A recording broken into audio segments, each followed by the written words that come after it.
Magandang umaga muli sa bawat isa, Boker Tov. Good morning. Ngayon po ang ating pag-usapan po ay pinamagatan kong Jesus as our kinsman's redeemer.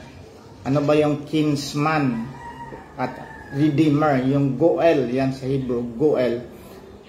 Jesus is our kinsman's redeemer. Pag-usapan po natin kung ano ibig sabihin ng si Jesus Christ, ang ating kinsman's redeemer, o siya yung tao or kadugo.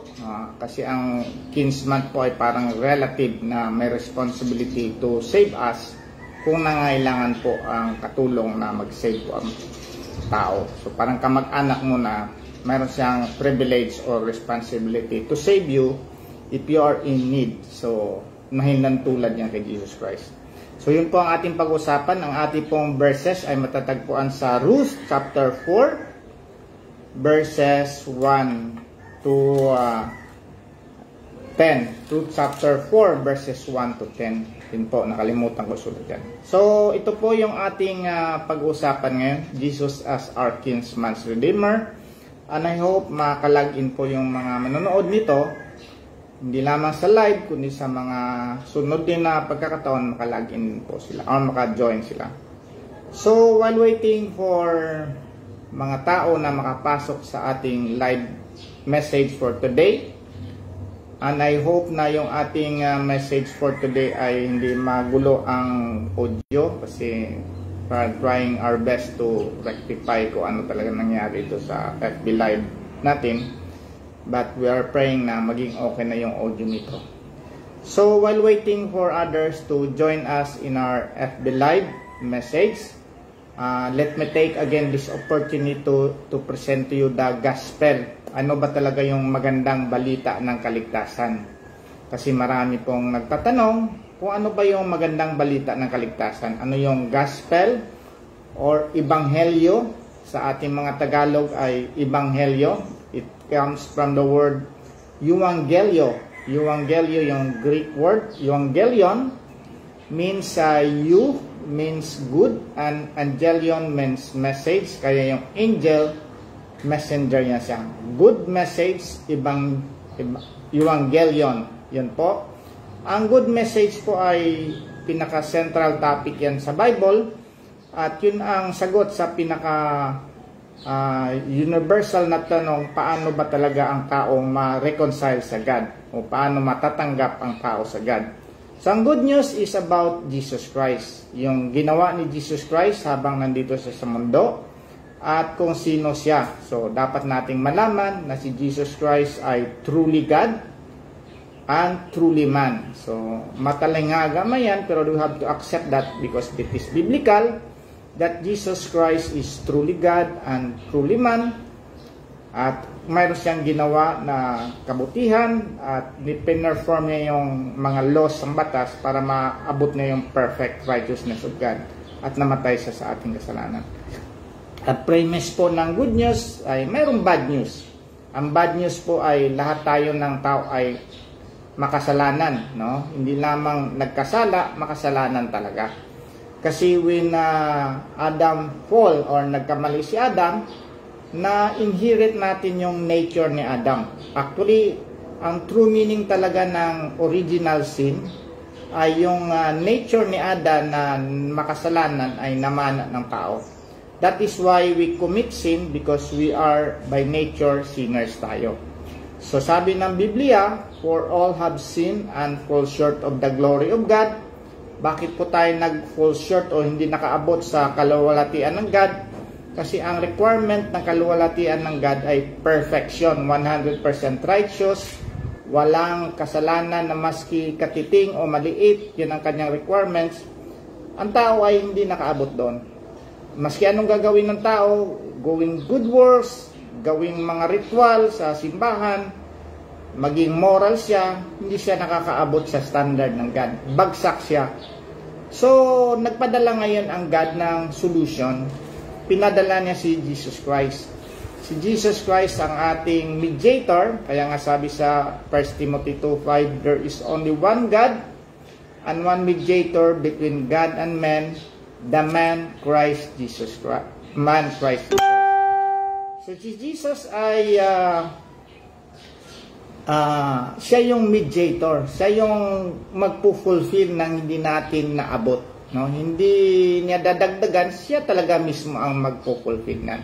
So he fulfilled all the laws by following all the laws, kasi Jesus Christ ay sinless, walang kasalanan. Lahat ng kanyang ginawa simula nung bata pa siya hanggang siyang lumaki, even the mga ceremonial laws doon. Kaya si Jesus Christ ay nagpabinyag, maski wala siyang kasalanan, nagpabautismo siya to fulfill of the laws. Bakit kailangan niya ma-perfect yung all the laws? Kasi kung ma-perfect niya ng all the laws, qualified na siya na maging redeemer natin. At the same time, meron pa siyang isang ginawa na passive obedience, namatay siya doon sa cross para bayaran ang ating mga kasalanan. How can we appropriate o paano natin makuha yung mga ginawa ni Jesus Christ? By only one channel. Dapat ito matingnan natin, by our faith. By our faith. So, when we believe on the Lord Jesus Christ, the moment the person will believe on the Lord Jesus Christ, yung mga righteousness ni Jesus Christ na perfect ay na-transfer sa ating record. At the same time, yung mga kasalanan ng mga naniniwala sa Kanya ay na-transfer doon sa Kanya at na parusahan si Jesus Christ for our sake doon sa cross. That is double imputation. Sabi sa 2 Corinthians 5:21, for He made Him who knew no sin to be sin for us, so that we might become the righteousness of God in Him. 2 Corinthians 5:21, God made Jesus Christ who knew no sin, na si Jesus Christ na walang kasalanan ay ginawang makasalanan, so that we might become the righteousness of Him. Siya yung pinarusahan dahil sa ating makasalanan. At the same time, tayo naman ay ginawang righteous and just by appropriating or giving His righteousness to us. That is the good news. That is the good news that Jesus Christ did what Jesus Christ did, and what is the person of Jesus Christ. At makukuha lang naman natin sa ating pananampalataya. Sabi nga sa Ephesians 2:8 and 9, for by grace you have been saved through faith, and that not of yourselves. It is the gift of God, not by works, so that nobody could boast. So, after that, kailangan natin magsisi sa kasalanan, kasi yun nga ang separate na factor na nag-separate sa atin, yung ating kasalanan. Kaya dapat pagsisihan natin ang kasalanan. At we have to observe all the laws that is stated to us, no? So, kailangan din nating sumunod sa mga takaran ni Jesus Christ. Hindi pwedeng kasi naligtas na tayo, hindi na tayo dapat sumunod sa Kanya. Kasi Lord and Savior nga hindi naman ng Savior, Lord and Savior si Jesus Christ. So, that is the gospel. The gospel is about the work and person of Jesus Christ. Kasi tayo lahat ay makasalanan at tayo po ay hindi nakaabot sa panuntunan ng God, at tayo po ay babaguhin ng Panginoon, at we have to repent from our sins and follow the holiness of God talaga. So sa umagang po ito, ang ating pag-usapan ko ay Jesus as our Kinsman's Redeemer. Si Jesus po ay Kinsman's Redeemer natin yan. Siya yung magre-redeem sa atin. May mga qualification po na ginamit din po ang Bible upang mapakita po yung mga forms and shadows kung paano po tayo i-redeem. Yun po ang pag-usapan natin sa umagang ito. Kaya pwede na tayo rin magsimula. Hintayin na lang natin yung iba kung sila makapasok dito sa login, and I hope na makapasok din para magamit din natin sa ating springboard sa pag-aaral mamaya. Okay, let us begin mga partners sa tennis at sa ibang manonood sa mensaheng ito. Magandang umaga muli sa bawat isa, Boker Tov. Welcome to the message for today. Ang title po ay Jesus Christ, our Kinsman's Redeemer. At ang ating pong babasahin ay nandito po sa Ruth chapter 4, 1 to 10. So, ito po yung gagamitin natin as springboard sa ating pagbabahagi ng salita ng Diyos. Ito po, kwento po ito ni Ruth, isang Moabite na ni-redeem ni Boaz. So, sa chapter 4 na po tayo, Boaz redeems Ruth. Now Boaz went up to the gate and sat down there. And behold, the close relative of Boaz had spoken, came by. So yung close relative, yun yung kinsman's redeemer. So para may hint lang po tayo. Ulitin ko po. But now Boaz went up to the gate and sat down there. And behold, the close relative of whom Boaz had spoken came by. So Boaz said, "Come aside, friend, sit down here." So he came aside and sat down. And he took 10 men of the elders of the city and said, "Sit down here." So they sat down. Then he said to the close relative, "Naomi, who has come back from the country of Moab, sold the piece of land which belonged to our brother Elimelech. And I thought to inform you, saying, buy it back in the presence of the inhabitants and the elders of my people. If you will redeem it, redeem it. But if you will not redeem it, then tell me that I may know, for there is no one but you to redeem it, and I am the next after you." And he said, "I will redeem it." Then Boaz said, "On the day you buy the field from the hand of Naomi, you must also buy it from Ruth the Moabites, the wife of the dead, to perpetuate the name of the dead through his inheritance." And the close relative said, "I cannot redeem it for myself, lest I ruin my own inheritance. You redeem my right of redemption for yourself, or I cannot redeem it." Now this was the custom in former times in Israel concerning redeeming and exchanging. To confirm anything, one man took off his sandal and gave it to the other, and this was a confirmation in Israel. Therefore, the close relative said to Boaz, "Buy it for yourself." So he took off his sandal, and Boaz said to the elders and all the people, "You are witnesses this day that I have brought all that was Elimelech's, and all that was Kilion's and Mahlon's from the hand of Naomi. Moreover, Ruth the Moabites, the widow of Mahlon, I have acquired as my wife to perpetuate the name of the dead through his inheritance, that the name of the dead may not be cut off from among his brethren and from his position at the gate. You are witness this day." So tayo muna ay manalangin. Panginoong Diyos na aming Ama, salamat po na kami po, Lord, ay nakakabasa na iyong masalita galing sa Biblia. At alam po namin to, Lord, na ito ay makapangyarihan. Ito po ay tatago sa aming puso't isipan upang maintindihan namin, Lord, ang iyong mga ginawa sa amin. At kami ay malaman na makasalanan at kailangan namin ng Redeemer o mediator na si Jesus Christ. At kami po ay manalig sa Kanya upang kami, Lord, ay maligtas at hindi mapahamak. Lord, i-bless mo ako, Lord, sa aking pagpapahayag niyang masalita. Ang banal po na Espiritu, Lord, ang magbibigay sa akin ng gabay. Sa amin din pong makikinig ay buksan mo, Lord, ang aming isipan upang maintindihan ito. Salamat muli at dalangin namin to in Jesus' name. Amen.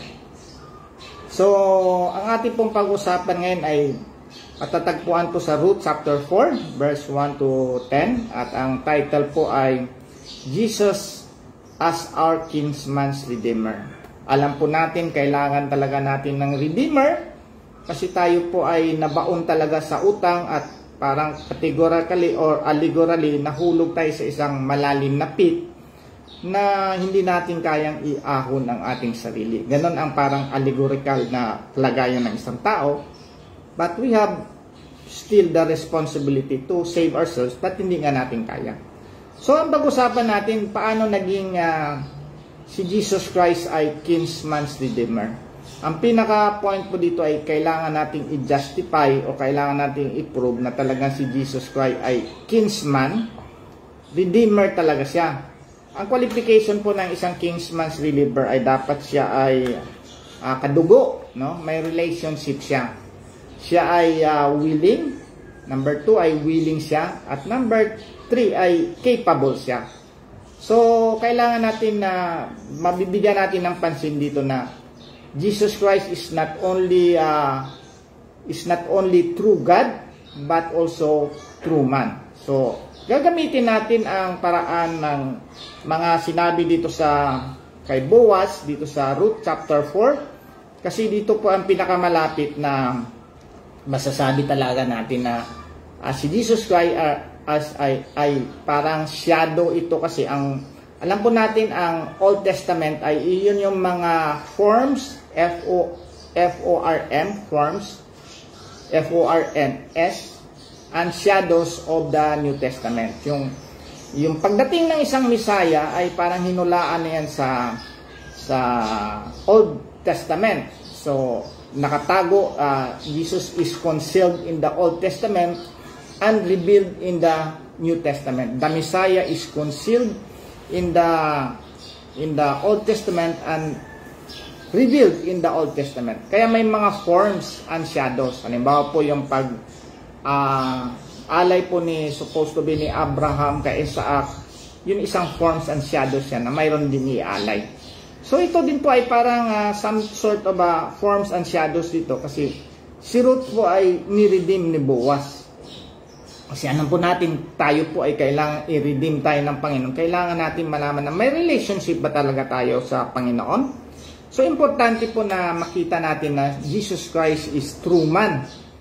Kasi kung hindi po siya nagkatawang tao, hindi niya ma-redeem, hindi siya magka-qualified as Savior. Kaya ang ating doctrine ay Jesus Christ is truly God and truly man.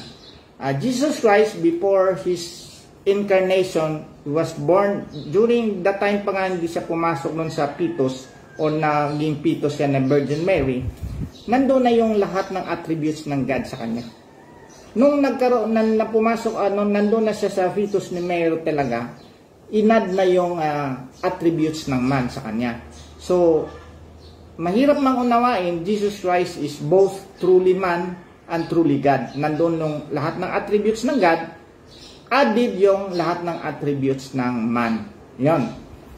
Ngayon, nandoon siya, nagsisimula siya sa fetus ni Virgin Mary, kasi kailangan niya magiging true man. Hindi siya pwedeng magpasok na lang after malaki na. Kailangan niya magiging tao talaga, no? Truly man talaga. So dito po ay nagiging tao si Jesus Christ para magiging kinsman's receiver siya. Babasahin ko ang meaning ng kinsman's receiver. According to that question, a kinsman's redeemer is a male relative who, according to the various laws of the Pentateuch, had the privilege or responsibility to act on behalf of a relative who was troubled, danger, or need, or in need. Goel yan sa Hebrew. Excuse me. So binasa natin dito ang kwento ni Boaz, kasi ni Ruth talaga ito. Alam po natin si Ruth ay isang Moabite yan. Ang Moabites ay hindi yan kasama sa lahi ng Israel. Hindi sila matatawag na Israel. Hindi sila mag-anak talaga hindi sila galing sa lahi ni Jacob, no? Hindi sila kasama sa lahi ni Jacob or Israel, kasi pinangalanan niya si Jacob na Israel yan nung nag-wrestling siya doon sa angel of God or God mismo, pinalitan ng pangalan ni Jacob ng Israel. Ang Moabites ay hindi yan sila mga Israelites. So, pero ito yung kwento. Ito yung kwento. Kasi ang kwento dito sa kapanahonan na yun ay magulong-magulo talaga ang bayan nila. Magulong-magulo ang bayan. Nagkaroon pa ng famine. So, nakasentro yan, nakatutok yan sa isang bayan ng Bethlehem. Mayroon nakatira doon, ang tao ay pangalan na Elimelech, no? Elimelech, no? Ito si Elimelech ay dahil sa tagutom doon sa Bethlehem, siya ay nag-transfer doon sa Moab. Hindi natin alam kung bakit siya nag-transfer sa Moab, pero ang parang doon, siguro nakita na medyo masagana doon sa Moab, doon siya nag-transfer, pero hindi ito kasama doon sa Promised Land talaga. Ngayon, ito siya ay mayroon siyang asawa na si Naomi.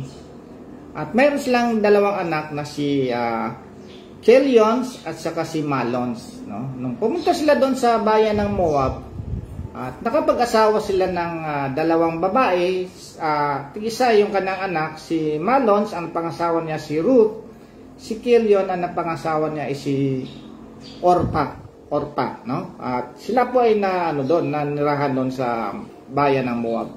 Namatay ito si Elimelech, yung pinakatatay talaga namatay. Namatay din ito si Kilion at saka si Malon. So natira, tatlong babae na lang. Si Naomi, yung asawa ni Elimelech, at yung dalawang daughters-in-law niya na si Orpa at saka si Ruth. No? So sabi ni Naomi, babalik na ako sa Bethlehem. No? Babalik na ako doon. Sabi niya sa dalawang daughters-in-law niya, huwag na kayong sumama sa akin. No? Huwag na kayong sumama sa akin. Bumalik na kayo sa inyong mga nanay kasi hindi ko na kayo bibigyan pa ng anak, no? Ng asawa, kasi sa kanilang tradisyon dapat yung brother nung napangasawa nila ay yung magiging asawa nila. Yun ang kanilang tradisyon eh. Halimbawa, namatay yung asawa ng kapatid mo, dapat ikaw ang responsibility na mag-ako nun. Wala namang anak ito si Naomi. Sabi niya, matanda na ako at kung mayroon pang magpapakasal sa akin, ang tagal pa nakapagpalaki ng anak, imposible na wala na kayong mahanap na tao na magiging asawa nyo. So in-advise niya yung dalawang daughters-in-law na manatili na lang doon sa Moab, no? Sabi ni yung si Orpa pumayag, no? Umalis siya, pero si Ruth sabi na your people is my people and your God is my God. So si Orpa ay sumama si Ruth ay sumama ito kay Naomi sa Bethlehem, no? Ngayon, nung na siya, ang kwento dito ay parang mayroong isang mayaman na si Boaz, nagkaroon sila ng parang relasyon, yung Boaz at saka si Ruth, di naman parang nandun lang, something like that. Ngayon, sabi ni Ruth, i-redeem mo ako, Boaz. Kasi ako ay daughter-in-law ni Elimelech, ikaw sa tingin ko ay kamag-anak kita, i-redeem mo ako. So sabi ni Boaz, hindi kita ma-redeem kasi hindi akong first priority, hindi akong first option eh. Mayroon pang isang mas malapit sa iyo. Kasi sa kanila, titingnan nila, ito si Elimelech, wala na itong mga kapatid. Titingnan natin, so sino yung mga kapatid niya, mga pamangkin niya, or kanyang mga pinsan. So sabi ni Boaz, hindi ako ang first in line, mayroon pang isa. So ito na yung kwento dito. Na sabi ni Boaz, sige, kausapin ko yung first in line. Tapos pag hindi niya kayang i-redeem ka, ay ako na mag-redeem. So ito na, basahin ko na. Kasi kailangan niya magpulong sa 10 elders. Pumunta sa gate. Yung gate nila, yung parang convention center nila yan eh. Kasi sa mga gate doon kasi maraming tao. Now Boaz went up to the gate and sat down there. And behold, the close relative, ito yung kinsman's redeemer. And behold, the close relative of whom Boaz had spoken came by. So Boaz said, come aside, friend, sit down here. So umupo ka dito, kinsman's redeemer. So he came aside and sat down. And took 10 men of the elders of the city and said, sit down here. So they sat down and he said to the close relative, si Naomi ay nagbenta nagkaroon na to ng mga problema si Naomi sa kanyang property. Ikaw na ngayon ang first in line na magre-redeem. Sabihin mo kung kaya mong i-redeem or hindi. Kasi ako magre-redeem yan. Kasi sabi niya, if you will redeem it, but if you will not redeem it, then tell me, then I may know, for there is no one that you redeem it, and I'm the next after you. Sabi ng redeemer, yung first in line, yes, I will redeem it. Sabi ng Boaz, and Boaz said, on that day that you will buy the field from the land of Naomi, yung asawa ni Elimelech, you must also buy it from Ruth, the Moabites, the wife of the dead, to perpetuate the name of the dead from his inheritance. Sabi, kailangan mo rin bilhin ito kay Naomi bilhin mo rito kay Ruth, no? At sinabi niya Moabite. Siguro ayaw ng first in line na mayroong Moabites kasi hindi nila ito kalahi, parang sa tingin niya parang hindi magandang investment ito, no? So sabi niya,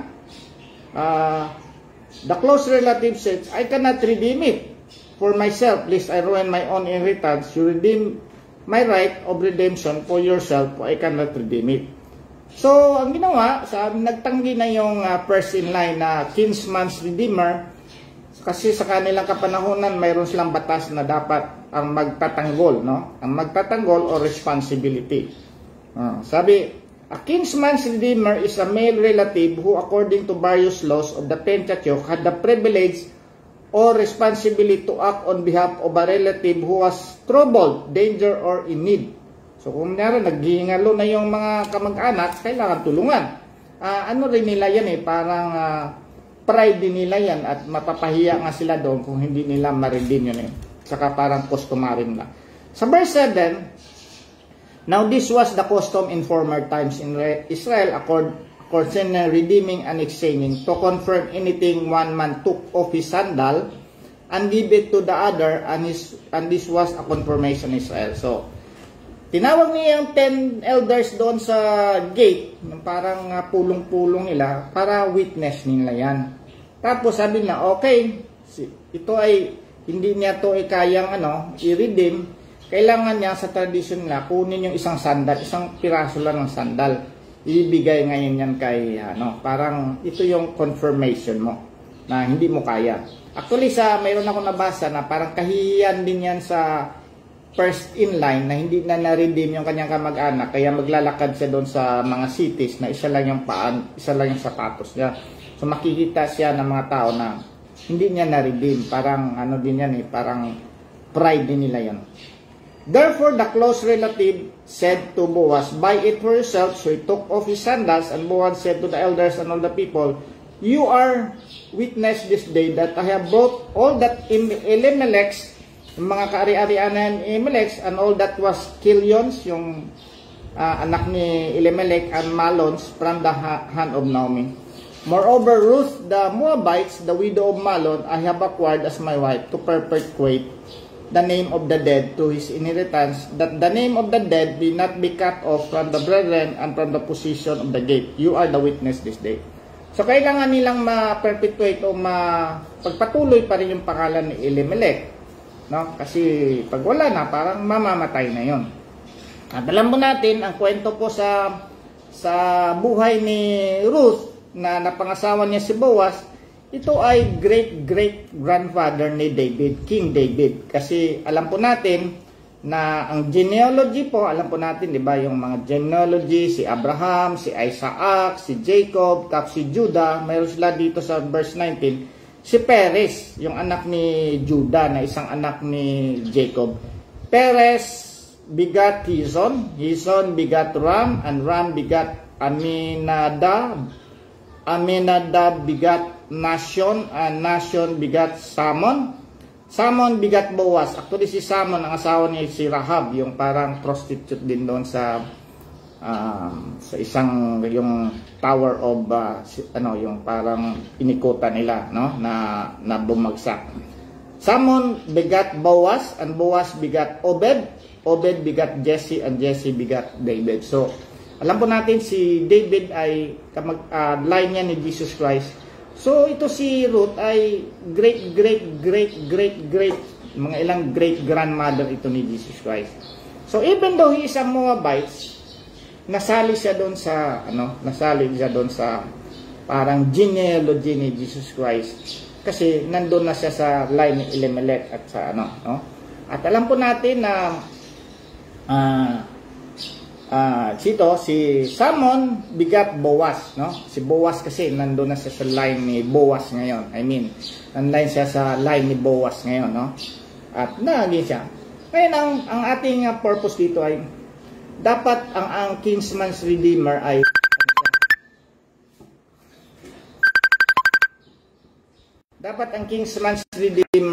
ano siya?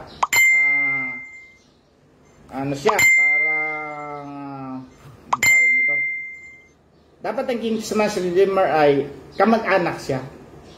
Dapat willing siya at dapat may capability siya. Si Jesus Christ ay dapat magiging ganon din. Kaya dapat magkatawang tao siya. Kasi hindi siya pwedeng maging kamag-anak natin. Hindi siya pwedeng maging Adam or man. Kasi nandun siya sa, kung spirit lang siya, nandun siya sa classification na Elohim. Kasi sa Hebrew, meron silang sinatawag na Elohim at saka yung Basar or Adam. So kung Elohim ka, although ang sa karamihan sa Elohim yung mga God talaga, pero pag angel ka, holy, mga spirit ka, nandun ka sa kategory na Elohim. Pero kung nandito ka sa kategory na Basar, yung flesh, nandun ka sa kategory na Adam, kaya nga son of Adam. So si Jesus Christ dapat siyang magiging Adam siya, kaya nga siya ay second Adam or last Adam para magiging man talaga siya.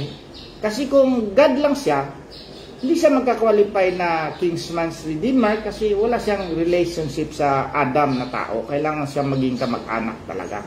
So kailangan niyang maging ipinanganak siya doon kay Virgin Mary.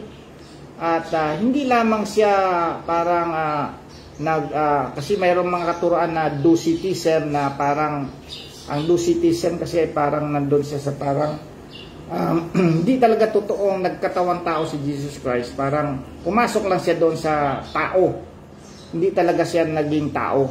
So, si Jesus Christ po ay talagang tao. Kasi dito sa Galatians 4:4, ang sabi dito sa Galatians 4:4, in the fullness of time, God sent His Son, born of a woman, born under the law, to redeem those who are under the law. Babasahin ko lang dito sa Galatians 4:4. Kung mayroon kayong Biblia, buksan niyo sa Galatians 4:4 para makita niyo na si Jesus Christ talaga ay tao talaga yan.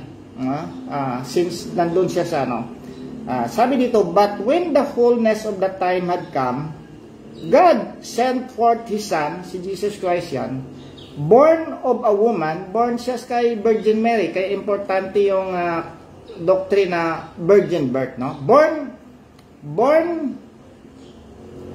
of a woman, born under the law. Importante yung born under the law kasi ang God, hindi siya, ang tao lamang ang under the law. Ang God, hindi siya pwedeng under the law. Hindi siya pwedeng the law.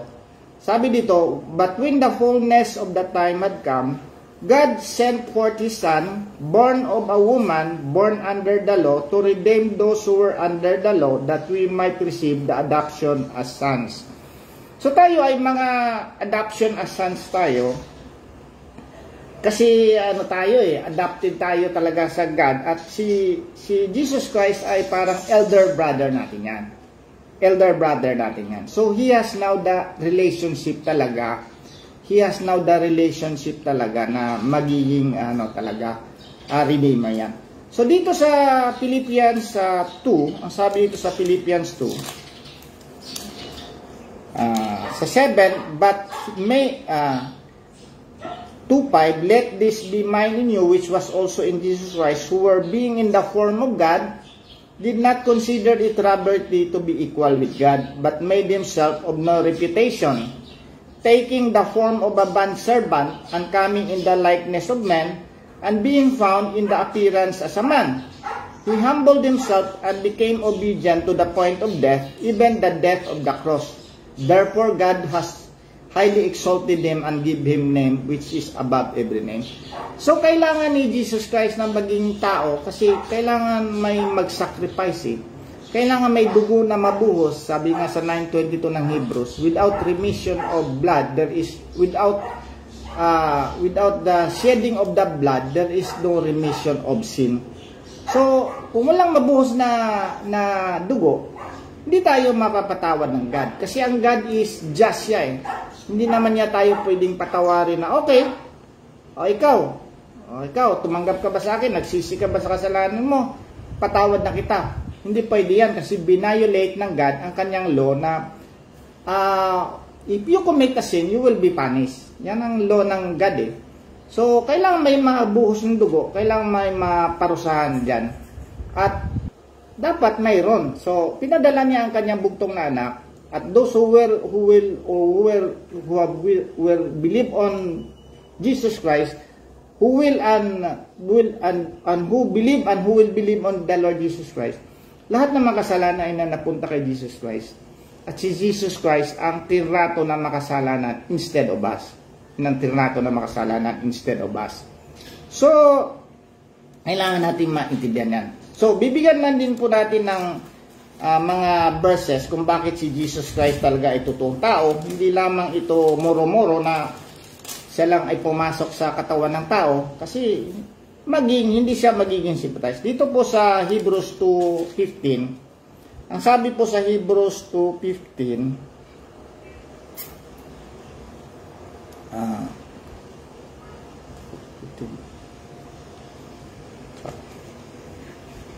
therefore 4:15,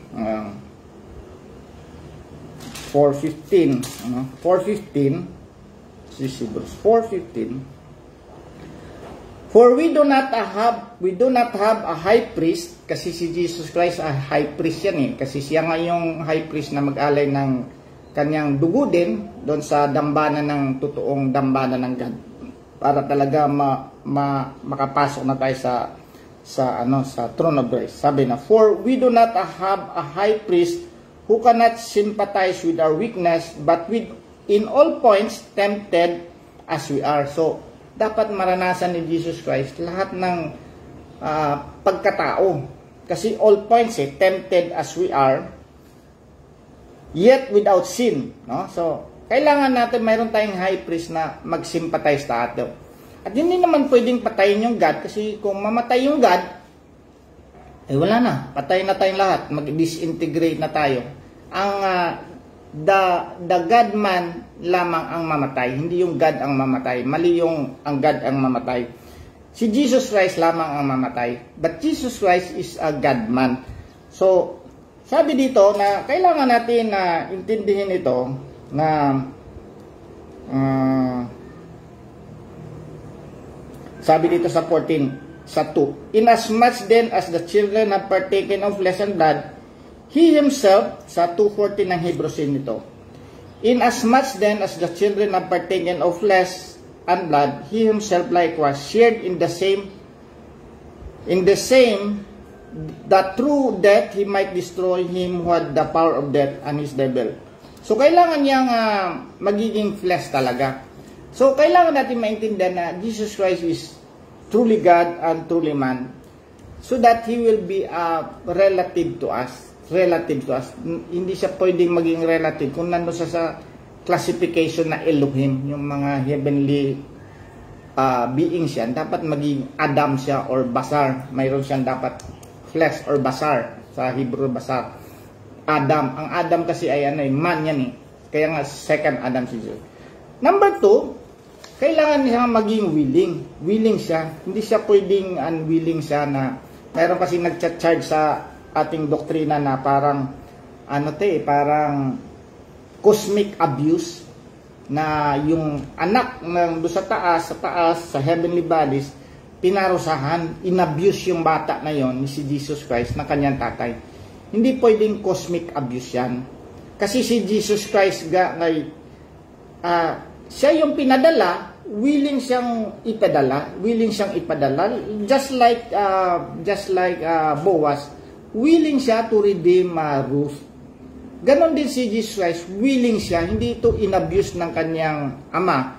Hindi siya napilitan na na talagang magsa-struggle siya na ayaw kong pumunta dyan. In fact, doon sa form din ni Abraham at saka ni Isaac, walang pinakita doon sa account, doon sa Hebrews, I think, sa Genesis 12, na nag-struggle si Isaac. Talaga, willingness din ni Isaac yun. Kasi alam ni Isaac talaga na by faith Isaac na bubuhayin din siya.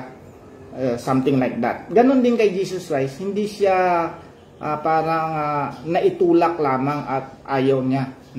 Kasi si Jesus Christ naman ay God naman siya. In terms of Godhead, siya yung pinadala ng God talaga. Siya yung God So hindi yan ibig sabihin na cosmic abuse. So He is willing siya talaga to redeem us from our sins talaga. Number 3, the capabilities of a kinsman's redeemer. Hindi man pwede na parang kasi itong first in line dito sa Boaz, hindi niya kaya, maruruin yung kanyang industry, ang kanyang sabi niya, I cannot redeem it for myself, lest I ruin my own inheritance. Sabi ng first in line, kung bibilhin ko pa yung lupa na yan, yung aking mga mana o aking kaperahan ay hindi na sapat, maruruin na yung aking buhay, siguro madidisrupt na.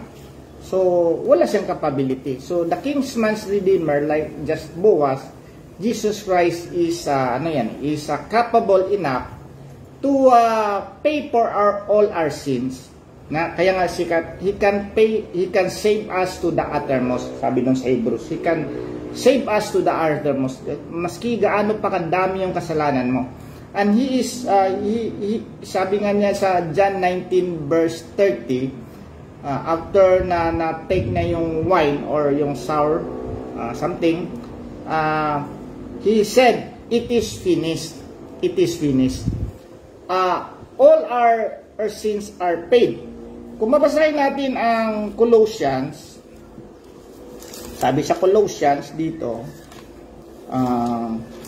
kaya nga dapat malaman natin na paid in full. Paid in full, yung ating mga kasalanan, sabi dito, 2:13, and you being dead in your trespasses and uncircumcision of your flesh. Dati kayong dead on your trespasses. Tayong lahat ay dead on our trespasses and sins, and our soul and flesh is not yet circumcised. Yung ating hindi pa circumcised yan. So by putting off buried in him, and you being dead in your trespasses and the uncircumcision of your flesh, he has made alive together with him, having forgiven you all trespasses, having wiped out the handwriting of requirements that was against us, which was contrary to us, and he had taken it out of the way, having nailed it to the cross, having disarmed principalities and powers, he made public spectacle of them, triumphing over them in it. So lahat ng mga utang natin, kinuha ni Jesus Christ yan. Kung lahat ng mga utang na ilabas nyo na yan, past, present, and future. Kasi lahat ng ating mga kasalanan, past, present, and future, binayaran ni in full yan ng God. At kinras out niya yan, dinailed it na cross. Sinabi niya doon sa mag-accuse sa atin, kasi some of the principalities and powers, palaging sinasabi itong principalities and powers, mga kalaban ito ng mga angel. Although mayroon din mga principalities and powers ng mga good angel, pero usually pag sinasabi ng principalities and powers sa Bible, referring ito sa mga bad angels, mga fallen angels. Sabi, having disarmed principalities and powers, he made public spectacle of them, triumphing over them. He triumphed yun sa mga mag-accuse sa atin. He paid all our sins and nailed it on the cross, paid in full, doon sa cross, nilagay na doon. Bakit po nasabi natin all our sins are paid in full, past, present, and future? Kasi kung ikaw ay pinanganak na 1920, lahat ng mga 1920, 1930s, 1950s, 1960s, 1970s, 1980s, 1990s, pinanganak ka, lahat ng kasalanan mo ay future yan, 2,000 years ago, during the death of Jesus Christ in Calvary. Future lahat ng future lahat ng sins mo. So all our sins are paid in full yan. Wala pong makakaligtas na hindi binayaran ni Jesus Christ. Kaya nga, it is finished. All we have to do is believe on the Lord Jesus Christ na talagang binayaran niyan. So bilang summary po sa ating napag-usapan, ginamit ko lang yung kwento ni Ruth at si Boaz, na si Boaz ay second in line, pero siya yung capable kinsman's redeemer, siya yung pribileyo na magligtas ng mga mapapahamak o nangangailangan ng tulong sa panahon na nila. Si Jesus Christ ngayon ang nag-act, kasi forms and shadows ngayon. Si Jesus Christ ngayon ang ating kinsman's redeemer. siya yung magre-redeem sa atin, kaya kailangan niya maging true man kasi dapat mayroon siyang relationship sa atin kasi tayo po ay nasa Adam tayo hindi tayo doon sa Elohim. Kung God lang siya, hindi siya pwedeng mag-qualified as a savior talaga. Kailangan niya maging may relasyon siya sa tao. Kaya nga pinanganak siya sa tao kay Virgin Mary. He is born under the law. But when the fullness, Galatians 4:4, but when the fullness of God has come, God sent forth His Son, born of a woman, born under the law, to redeem those who are under the law. Kasi tayong lahat ay under the law tayo. Jesus Christ must be under the law to redeem those who are under the law. Mayroon siyang dapat na relationship sa atin. Pangalawa, dapat willing siya, hindi siya tinulak lang dito, willing siya kasi he is part of the Trinity. He is the part of the Godhead Trinity siya. Although pinadala siya ng God the Father, si Jesus Christ, God the Son of God, and the Holy Spirit.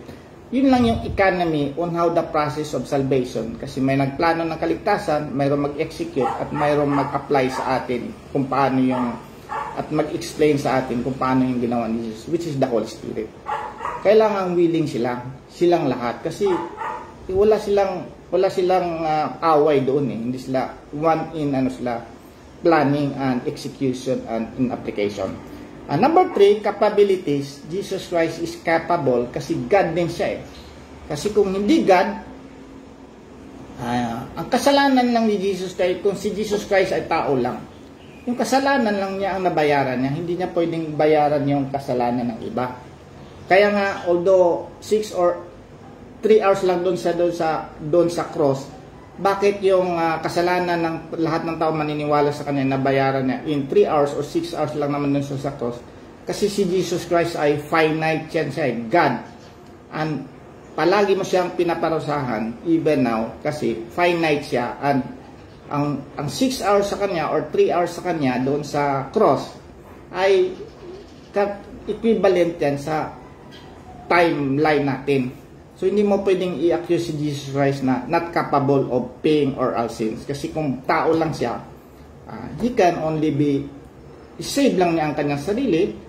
Although sinless nga siya, mas-save lang niya ang kanyang sarili, pero hindi niya mas-save ang mga tao na sinful.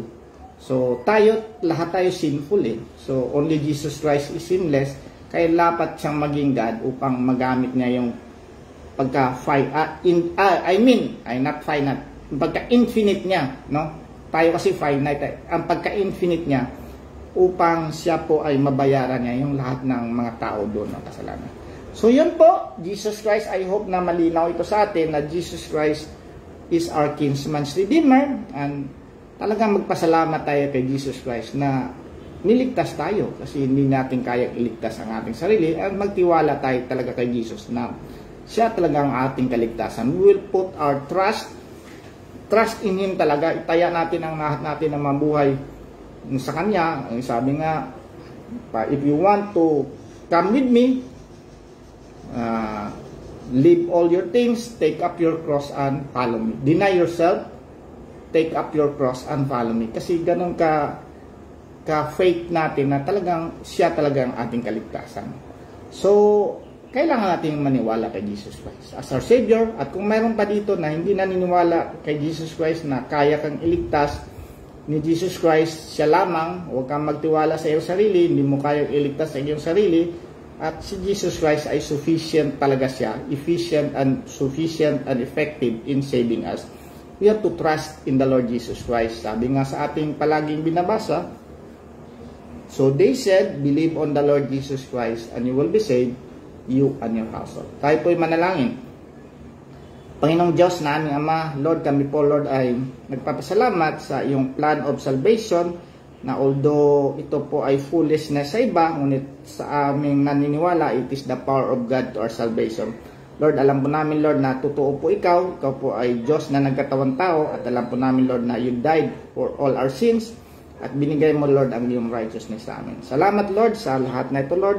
patuloy na pinapanalangin, Lord, na ikaw ang magbigay ng unawa sa mga tao, Lord. Ang banal na Espiritu po, Lord, ang magpaunawa sa mga tao.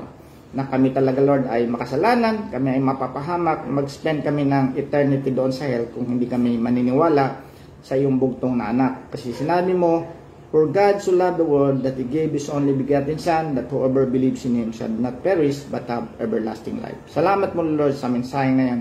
Patuloy na pinapalangin na lahat na makikinig sa mensahe ito ay mabuksan ang puso at isipan. Magsisi sa kasalanan at tanggapin ka, Lord, bilang Panginoon tagapagligtas. Salamat muli, Lord. Dalangin namin ito. In Jesus' name. Amen. God bless po.